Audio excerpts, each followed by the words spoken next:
Hello people, this is to find my Insta question number 10. Which of the following microbes is believed to be the first to satisfy Koch's postulates in its earliest period? A. Neisseria gonorrhoeae, B. Mycobacterium leprae, C. Bacillus anthracis, D. Treponema pallidum.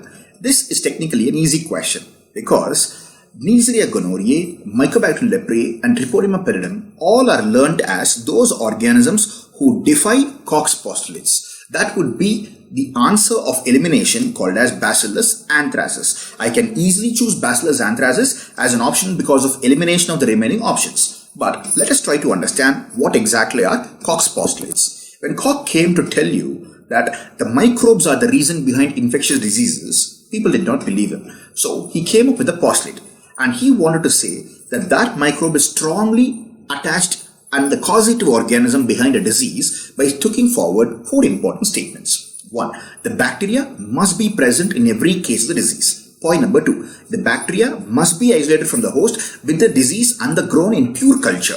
Point number 3. Specific disease must be reproduced when a pure culture of the bacteria is inoculated into a healthy susceptible host. Point number D. The bacteria must be recoverable from the experimentally infected host. What exactly you mean? If at all I see a disease process with a lesion in my skin or anywhere in my body, if I try to probe for the organism, I should be able to find the organism every time on the lesion caused in the disease. Second, I should be able to isolate the organism from the lesion.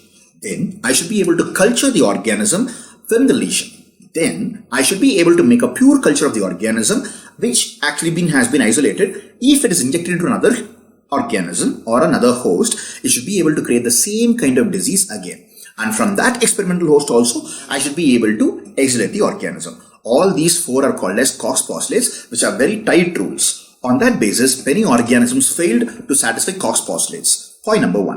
Why gonococci does not satisfy the Koch's postulate? Because when I spoke about the extraction of the organism, isolation and putting it into an experimental animal, you need the experimental animal also to show you the same reason and the same clinical condition, right? But if I try to inject gonococcus into a cow will not suffer from gonorrhea. A dog does not suffer from gonorrhea. Gonococcus is purely a human disease. So it was not able to satisfy Koch's postulate. Point number 2.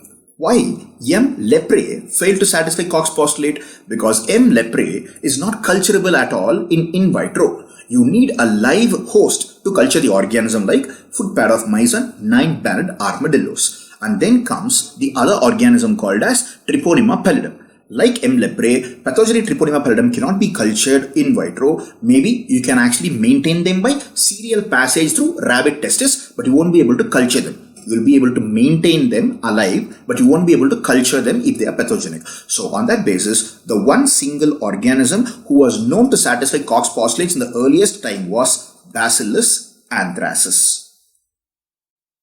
Okay, a harmless bacteria may cause disease if it gains virulence so that it can become pathogenic. Also, if the organism gains access to deep tissues via trauma, surgery or IV line, the organism can cause disease in an immunocompetent patient. So all these things are telling you that the harmless bacteria can also cause a disease process. You can't clearly say that whether all the organisms are absolutely harmless. Not all people infected by a bacteria may develop disease. Subclinical infection is usually more common. So right now, you are trying to look for the discrepancies in the statement that if there is an organism, there should be a disease. If there is a disease, there should be an organism. That thing is broken right now. If an organism is there, disease need not always be there. It can be a subclinical infection also. So, I hope you will be able to use this information to answer a few of your MCQs. Thank you.